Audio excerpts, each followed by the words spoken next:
দেশটাতে তারা এত লুটপাট করার পরও তাদের লোক যায়নি। তারা দেশে অন্যায়, অবিচার, অত্যাচার সবকিছু একেবারে ছেড়ে দিয়েছিল। আরেকটা কথা আছে, injustice is anywhere, is the threat of justice everywhere. তাদের এই ইনজাস্টিস সারা দেশে ইনজাস্টিসে ভরে দিয়েছিল, কোথায় ন্যায় বিচার ছিল না।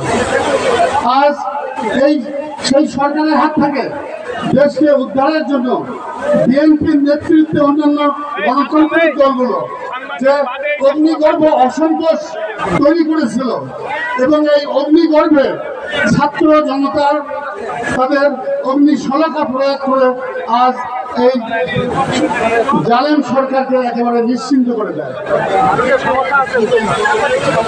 আজ আমাদের সুদিন, কিন্তু আমি বলবো, আমি এই তত্ত্বাবধায়ক সরকারের সমালোচনা করব না, তারা ভালোভাবেই দেশ চালাচ্ছে। কিন্তু একটা কথা আছে যে ধার করা পোশাক কখনো উষ্ণতা আনে না। এই তত্ত্বাবধায়ক সরকারের অভিজ্ঞতার অভাব আছে। অভিজ্ঞতা এবং অভ্যাস এই দুটাই হচ্ছে মানুষের জ্ঞান, মানুষের দক্ষতা। আমি বলবো যে এটা এনাদের অভাব আছে, যার জন্য অশুভ শক্তি এখনো তাদের অপকর্ম চালিয়ে যাচ্ছে দেশটাকে আবার একটা খারাপ দিকে নিয়ে যাওয়ার জন্য। এখান থেকে আমাদেরকে দেশটাকে রক্ষা করতে হবে। আমি মনে করি গণতান্ত্রিক তাড়াতাড়ি ভোট দিয়ে গণতান্ত্রিক দলের প্রতি ক্ষমতা দেওয়া উচিত, তাহলে তারা সমস্যার সমাধান করতে পারবে। একটা কথা আছে, এ patriot is always ready to defend his country against his government.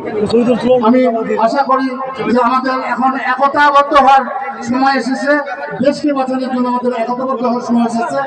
আমরা একতাবদ্ধ হয়ে দেশকে ভালোর দিকে নিয়ে যাব, এই আশা করে সকলের কল্যাণ কামনা করে আমি বক্তব্য শেষ করছি।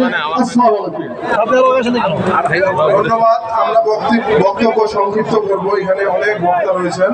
জিয়াউর রহমান সমাজ কল্যাণ পরিষদ জিসব পঞ্চগড় জেলা শাখা আমাদের প্রধান অতিথিকে ফুল দিয়ে শুভেচ্ছা জানাচ্ছেন। এ পর্যায়ে বক্তব্য রাখার জন্য আহ্বান করছি দেবীগঞ্জ উপজেলা শাখার নির্বাচিত সভাপতি জনাব আব্দুল গনি বসুনিয়া ভাইকে।